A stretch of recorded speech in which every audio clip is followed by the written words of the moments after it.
Ada yang lucu terkait debat kanon Alkitab.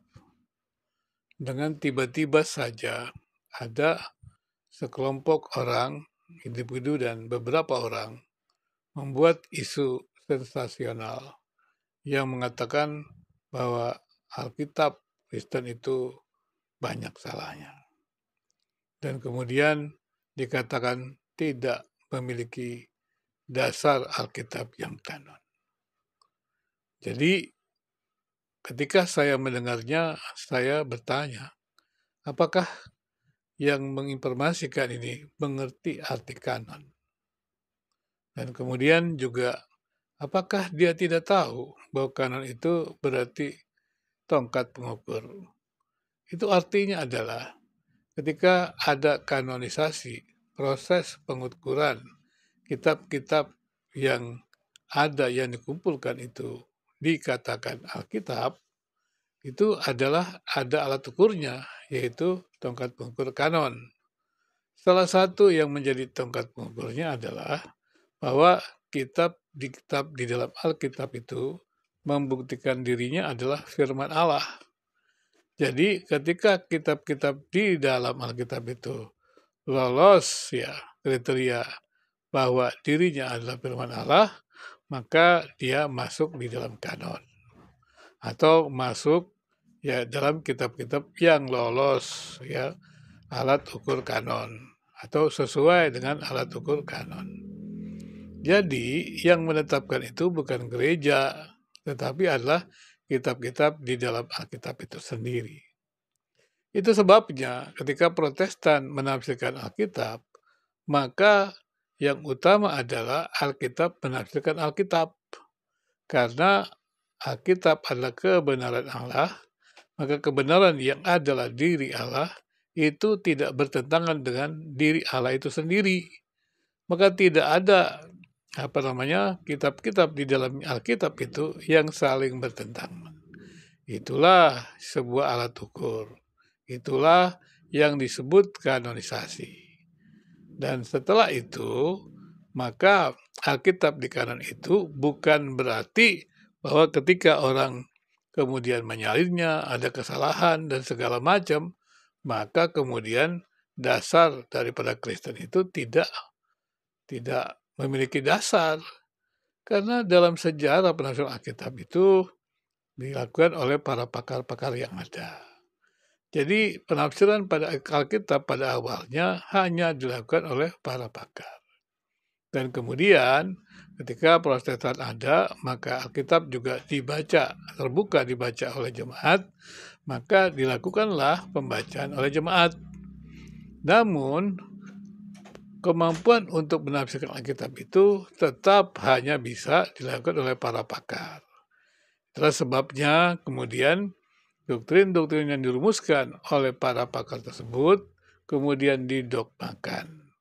Didogmakan menjadi pedoman bagaimana seorang jemaat ataupun orang yang percaya kepada Kristus itu dapat hidup dengan pedoman-pedoman yang ada, yaitu yang disusun di dalam dogma-dogma Alkitab itu untuk juga memberikan jawab bagi kehidupan manusia. Jadi sebenarnya sudah cukup dijelaskan bahwa kesalahan-kesalahan penerjemahan ya sebenarnya itu merupakan sesuatu yang tidak penting. Apalagi kemudian juga usulan tentang kesalahan-kesalahannya tidak berdasarkan. Jadi kalau kita melihat pandangan-pandangan YP tentang menyebut kesalahan Alkitab yang banyak itu kesalahan yang dimaksud adalah kesalahan tentang ya mungkin penerjemahan lebih lanjut begitu, bukan kanonisasi. Ya, jadi kanonisasi kalau mau dibaca ya dibaca saja oleh beberapa pakar, dilihat itu tidak terlalu susah karena ada metodenya. Ya, metode analis data kualitatif itu mudah saja sebenarnya, walaupun tidak bisa dilakukan dalam waktu yang singkat. Jadi isu mengenai Alkitab yang didengungkan itu tidak ada sesuatu yang luar biasa, itu hanya berupa sensasi dari mereka yang tidak pernah tahu bagaimana merumuskan doktrin menjadi dogma. Kemudian juga mereka tidak tahu bahwa membaca Alkitab itu menafsir, sehingga ketika ada penerjemahan yang salah, dikatakan orang membacanya bisa tidak memiliki dasar. Yang membaca Alkitab itu, yang menafsirkan Alkitab itu adalah para pakar. Jadi ketika jemaat membacanya, dia hanya menguji.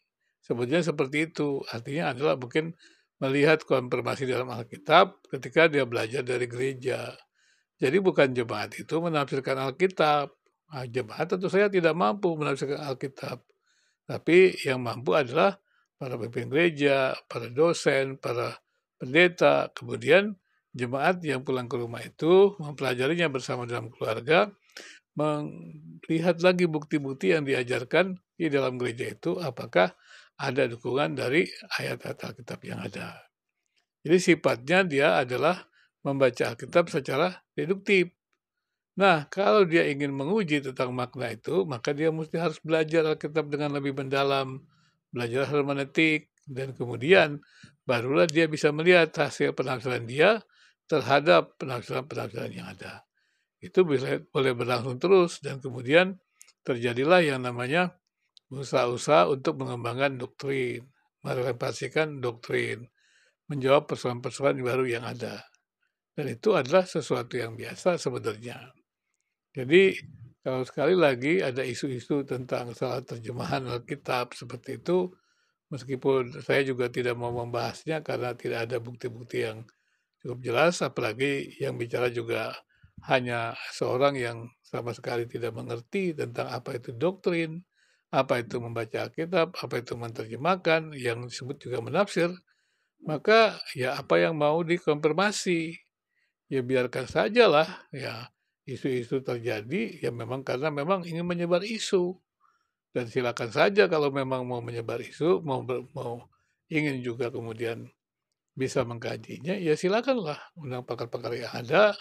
Tapi kalau saya melihat dari uraian-uraian yang ada, tidak ada dasar-dasar ilmiahnya, dan juga rumusan ilmiahnya juga tidak jelas. Jadi teman-teman yang masih meminta saya juga untuk membahas, sekali lagi ya sudah banyak orang-orang yang membahas, ya tidak perlu saya membahasnya lagi gitu ya. Tapi saya hanya beritahukan bahwa tidak mungkinlah ya apa namanya dibahas temuan-temuan yang seperti itu, yang hanya tidak memiliki dasar, apalagi sekali lagi juga tidak tahu apa apa makna kanon, dan kemudian bagaimana kanonisasi, bagaimana menafsirkan Alkitab, ya untuk apa dibahas. Jadi biarkanlah ya itu menjadi isu, dan kalau tertarik kepada isu itu ya silakan saja gitu. Tapi sekali lagi coba aja lihat semuanya, tidak ada yang tertarik dengan uraian-uraian seperti itu. Uraian-uraian tentang apa namanya kesalahan-kesalahan Alkitab, apalagi kemudian dia menerjemahkan Alkitab sendiri. Dia ingin membuat sensasi, dan berkali-kali saya sudah katakan juga, menerjemahkan itu menafsir, membaca itu menafsir. Jadi bagaimana dia membaca menafsir tidak membandingkan dengan berbagai kitab-kitab atau terjemahan-terjemahan yang lain. Dan itu kan ya seakan-akan dia menjadi manusia super yang bisa mengerti segalanya. Tentu saja ini merupakan sesuatu menurut saya tidak perlu menghabiskan banyak waktu membahas hal-hal yang tidak perlu itu. Kira-kira demikian pandangan saya untuk tentang kelompok yang saat ini lagi rame, biblikos gitu. Jadi bukan saya tidak mau membahasnya karena tidak ada dasarnya. Tidak ada satupun juga yang menjadi argumentasi yang menarik untuk dibahas. Karena bahasanya tidak ilmiah. Terima kasih.